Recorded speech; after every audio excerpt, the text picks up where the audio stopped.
Traders. स्वागत है आप सभी का आपके अपने चैनल द रैंडम ट्रेडर में। मेरा नाम है साहिल यादव और आज का हमारा टॉपिक शेयर मार्केट के सबसे ज़्यादा पॉपुलर सेगमेंट में है ऑप्शन ट्रेडिंग। तो ऑप्शन ट्रेडिंग बेसिकली क्यों लाया गया? ऑप्शन ट्रेडिंग इसलिए लाया गया क्योंकि हमारे जो हम सब जो मतलब ज़्यादा अमाउंट पे ट्रेड नहीं कर सकते, जिनके पास कम अमाउंट है, तो वो भी शेयर मार्केट में एक जुड़ सके ट्रेडिंग के जरिए। तो इसलिए ऑप्शन ट्रेडिंग लाया गया कि जिसमें कम पैसे में आप ट्रेडिंग कर सके, क्योंकि इसमें प्रीमियम पर नहीं प्राइस पर नहीं प्रीमियम पर काम होता है। कि मतलब जैसे बैंक निफ्टी 44,000 पर चल रहा है, तो 44,000 गुणे 15 के हिसाब से नहीं मतलब पैसे लगेंगे आपको। 44,000 के बजाय 300 गुणे 15 के हिसाब से आपका पैसा लगेगा। तो इससे जो है जो मतलब मिडिल क्लास आदमी हैं वो भी इसमें जुड़ सकते हैं ऑप्शन ट्रेडिंग। तो ये बेसिकली लोगों को एक पैसा डबल की स्कीम लगती है कि ऑप्शन ट्रेडिंग में आप आइए और मतलब जितना चाहे उतना बना कर ले जाइए। 1 का 2 कर लीजिए, 2 का 4 कर लीजिए। लेकिन उन्हें ये नहीं पता कि अगर 1 का 2 हो सकता है तो 1 का 0 भी हो सकता है। आप समझ रहे हैं ना?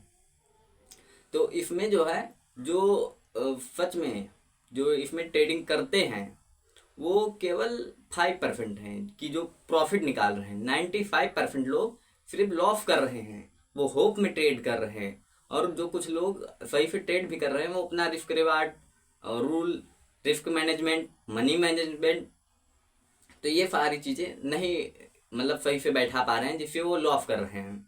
और मेहनत वो भी कर रहे हैं कि मतलब वो अपने सेटअप, रूल, रेगुलेशन, हर चीज़ को बढ़िया से फॉलो कर रहे हैं। लेकिन अगर आप छोटी से छोटी गलती से सीखेंगे नहीं तो आप इसमें प्रॉफिटेबल नहीं बन सकते।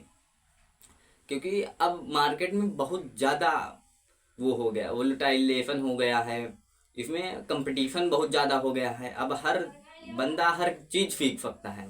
और ये सबसे बड़ी गलती भी है कि मतलब जो बिगिनर लोग आते हैं स्टॉक मार्केट में वो बहुत कुछ सीख लेते हैं। मतलब वो RSI भी सीख लेंगे, वो सपोर्ट रेजिस्टेंस भी सीख लेंगे, प्राइस एक्शन भी सीख लेंगे, कैंडल स्टिक भी सीख लेंगे, और भी बहुत सारी स्ट्रेटजियाँ हैं जो वो सीख लेंगे, और इम्प्लीमेंट वो कुछ नहीं कर पाते।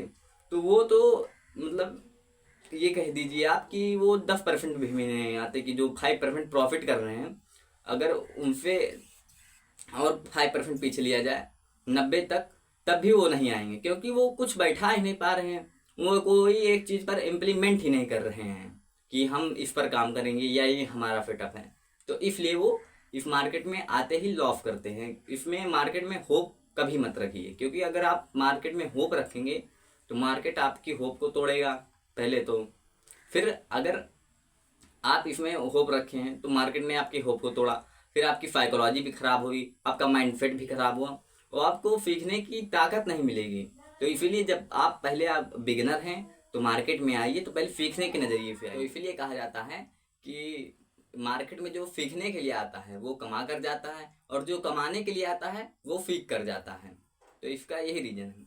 तो मार्केट में ये ऑप्शन में ये नहीं है कि मार्केट ऊपर जा रहा है तो आप बाइंग कर लीजिए, गिर रहा है तो आप सेल कर दीजिए। इसमें ऐसा नहीं है। इसमें एक होता है कॉल और पुट।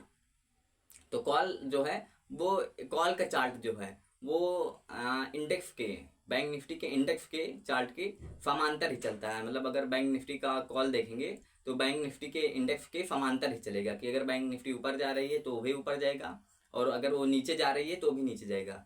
लेकिन इसका सेम उल्टा पुट का चार्ट चलता है कि अगर बैंक निफ्टी नीचे गिर रही है तो उसका चार्ट ऊपर जाएगा, और अगर बैंक निफ्टी ऊपर जा रही है तो उसका चार्ट नीचे गिरेगा।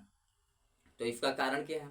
तो इसका कारण ये है कि अगर मार्केट ऊपर जा रही है तो आपको कॉल बाइंग करनी पड़ेगी अगर आप बायर हैं, अगर मार्केट नीचे जा रही है तो आपको पुट बाइंग करनी पड़ेगी। ये नहीं समझे? मतलब कि अगर मार्केट ऊपर जा रही है तो आपको कॉल बाइंग करनी पड़ेगी अगर आप बायर हैं। अगर आप सेलर हैं तो आपको पुट सेल करनी पड़ेगी। इसमें 2 चीज़ है, कॉल सेलर और पुट सेलर, कॉल बायर और पुट बायर। तो कॉल सेलर जो होते हैं वो चाहते हैं कि मार्केट नीचे जाए हमेशा, जो कॉल सेलर होते हैं। लेकिन पुट सेलर जो होते हैं वो हमेशा चाहते हैं कि मार्केट ऊपर जाए जिससे उनका फायदा हो। और बायर जो होता है वो तो होता ही है कि वो अगर कॉल बाइंग करता है, कॉल बायर जो है वो भी सोचता है कि मार्केट ऊपर जाए, लेकिन पुट बायर जो है वो सोचता है कि मार्केट नीचे जाए। तो मतलब कॉल बायर और पुट फिलर ये दोनों फ्रेंड होते हैं, और पुट बायर और कॉल फिलर ये दोनों फ्रेंड होते हैं। तो मतलब जो लोग एक दूसरे के अपोजिट होते हैं, मतलब कॉल फिलर जो है वो पुट फिलर के अपोजिट होता है, और put call buyer put buyer के अपोजिट होता है। तो इसमें जो है हमें जो है बाइंग करने के लिए जो है वो कम अमाउंट देना पड़ता है। जैसे कि अगर आप बहुत महंगा मतलब आप ऑन एन एवरेज देखेंगे तो लगभग 250-300 रुपये का प्रीमियम होता है बैंक निफ्टी का। तो अगर आप इसमें बाइंग करना चाहें तो आपको लगभग 4,500 से 5,000 रुपये में आप बाइंग कर सकते हैं। ऐसा निफ्टी 50 भी है कि आप ऑन एन एवरेज 5,000 के आसपास रुपए से आप एक लॉट बाय कर सकते हैं। लेकिन ऐसा है कि जो कॉल फिलर है या पुट फिलर है उन्हें ऐसा नहीं है। उन्हें एक लॉट फिल करने के लिए लगभग 1,00,000 प्लस देना पड़ता है, 1,00,000 प्लस रुपये। अब आप सोच लीजिए कि वो आपसे 20 गुना ज़्यादा दे रहे हैं, तो आप कहेंगे कि साहिल भाई वो 20 गुना ज़्यादा क्यों दे रहे हैं? तो उसका भी एक लॉजिक है, क्योंकि वो 20 गुना ज़्यादा इसलिए दे रहे हैं कि एक डीके नाम का चीज़ होती है जो ऑप्शन में होती है। तो डीके जो है वो फिलर का बहुत क्लोज मतलब फ्रेंड बहुत क्लोज होता है, लेकिन बायर का जो है वो डीके जो है वो बहुत बड़ा दुश्मन होता है। इसी की वजह से मतलब बहुत ज़्यादा बार लॉस भी करते हैं, ये भी कह दीजिए आप, क्योंकि ये डीके जो है ये बहुत ज़्यादा घातक होता है बायर के लिए। क्योंकि अगर मार्केट जैसे समझ लीजिए कि मार्केट 44,000 पर खड़ी है, तो ये 44,000 पर किसी ने बाइंग कर ली, कॉल बाइंग कर ली, तो ये मार्केट ऊपर नहीं गई। 44,000 10 20 44,000 44,000 30 ऐसे में रह गई लगभग 1.5 से 2 घंटे। तो अगर वो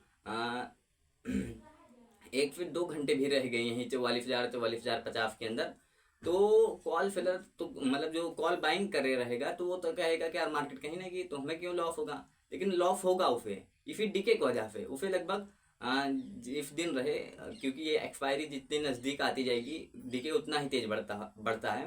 तो ये ऐसा रहेगा कि अगर मार्केट 44,000 पर टिक गई, सिर्फ ऊपर ना गई ना नीचे गई, तब भी जो है कॉल बायर का नुकसान हो जाएगा। तो इसे ही डीके कहते हैं। डीके नुकसान की वजह से होता है, मतलब अगर मार्केट रेंज में रह गई तो आपका नुकसान होना पक्का है। तो इसीलिए ऑप्शन ट्रेडिंग बहुत ज़्यादा घातक है।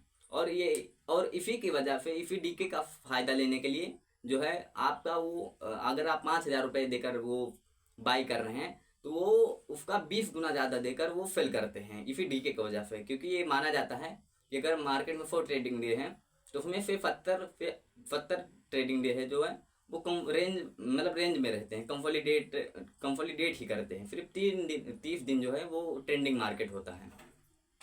तो आई थिंक इसी की वजह से जहाँ तक कि मार्केट में है ज़्यादातर बायर का नुकसान होता है। लगभग फिलर का जो विनिंग रेशियो है वो 90 से 95% होता है, 90 से 80 95 ऐसा होता है। लेकिन जो बायर का विनिंग रेशियो होता है वो 20 से 30% ही होता है। कि मतलब अगर वो बहुत ज़्यादा समझदार हैं तो इसलिए कहा जाता है ना कि आप रेंज में कभी भी बाइंग मत कीजिए। अगर आप रेंज में बाइंग कर लिए मान लीजिए ऑप्शन में, तो अगर आप रेंज में बाइंग कर लिए तो ये ऊपर नीचे रहता, मतलब एक बार ऊपर गया उसने 80 का हाई मारे मान लीजिए, लेकिन नीचे आया 40 का। अगर 3-4 बार इसमें ऐसा रह गया तो वो 80 नहीं जाएगा, फिर वो 60 पे लौटेगा और 20 तक आएगा, फिर वो 20 तक जाएगा 10 पर आएगा, मतलब ऐसे ऐसे वो डीके होकर ख़त्म हो जाता है। तो ऑप्शन में इसीलिए वीकली एक्सपायरी होती है। तो अगर आप इसमें तो बुधवार को एक्सपायरी होती है बैंक निफ्टी की बृहस्पतिवार को, और मंथली जो है बैंक निफ्टी की वो बृहस्पतिवार को ही होती है। तो मतलब जो एक्सपायरी है जितना नज़दीक आती जाएगी प्राइस उतना ही डीके होकर कम होता जाता है। मतलब अगर 300 रुपये पेयर खुला है एट द मनी, तो बुधवार आते आते वो लगभग 100 रुपये पहुँच जाता है, 100-150 के करीब में। तो आप समझ सकते हैं कि फिलर का कितना फ़ायदा होता है इसमें। लेकिन हाँ, कभी कभी उनका घाटा भी बहुत ज़्यादा होता है, ये माना जाता है कि बायर का लिमिटेड लॉस है, लेकिन सेलर का अनलिमिटेड लॉस है। मतलब ये कहा जाता है कि बायर जो है, जैसे आप कोई एक लॉट बाइंग किए हैं बैंक निफ्टी का, तो आपको 4,500 देना पड़ेगा, 5,000 रुपये, तो आपका बहुत ज़्यादा से ज़्यादा लॉस होगा, तो 5,000 रुपये जाएगा। लेकिन जो सेलर है वो लगभग 1 लाख अगर वो लगा गया है तो उसका अनलिमिटेड लॉस है, 10 लाख, 20 लाख, 50 लाख तक लॉस हो सकता है। लेकिन ऐसा अभी हुआ नहीं है, कोई लॉस इतना बड़ा उठा ले कोई सेलर। वो तो आपसे कम रिस्क लेता है। वो जो बाय करते हैं, बल्कि उनका रिस्क सबसे ज़्यादा होता है कि वो 5,000 कब चली जाए कोनो पता नहीं है होता है। लेकिन जो सेलर होते हैं वो अपना जो है लॉस जो है वो बहुत सीमित रखते हैं। एफएल प्रॉपर लगाए रहेंगे कि यहाँ पे जाएगा तो हम लोग यहाँ से रोक लेंगे, और यहाँ जाएगा तो हम लोग यहाँ एग्जिट कर जाएंगे। तो मतलब जो है सेलर जो है वो 95% तक वो प्रॉफिट करते हैं, और बायर जो है वो 5 से 10% ही बायर जो है प्रॉफिट कर पाते हैं इस मार्केट में। तो अगर आप फेयर मार्केट में आ रहे हैं, ऑप्शन ट्रेडिंग में आ रहे हैं, फेयर मार्केट की ऑप्शन ट्रेडिंग में, तो आप सीख कर, समझ कर, और अपने एक सेटअप प्रॉपर बनाकर, जिस पर आप एनालिसिस करते हो, आपको कॉन्फिडेंस हो, उस पर ट्रेड कीजिए। नहीं तो ये मार्केट है, ये किसी को बख्शता नहीं है, ना बख्शा है, ना बख्शेगा, ना बख्शता है। तो आज का वीडियो इतना ज़्यादा लंबा नहीं करेंगे। तो अगर आपको यह इंफॉर्मेशन अच्छी लगी हो तो इसे लाइक, सब्सक्राइब एंड शेयर जरूर करें। मिलते हैं नेक्स्ट वीडियो में, तब तक के लिए जय हिंद।